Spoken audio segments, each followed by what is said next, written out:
бұл жол дәлізі Ақтөбе Қарабұтақ қолғайсын бүгін таңда 28 шақырым бірінші кезеңінде ашылу рәсіміне қатысып отырмыз.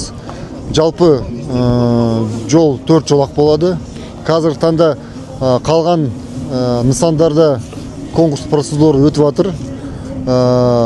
Қаржы бөлетін банктар табылды. Қаржы институттар анықталды.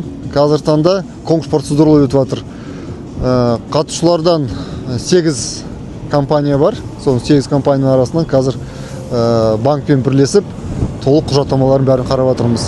Енді жоспар бойынша ендігі жылдан бастап жұмыстарды бастаймыз деп сондай жоспарымыз бар.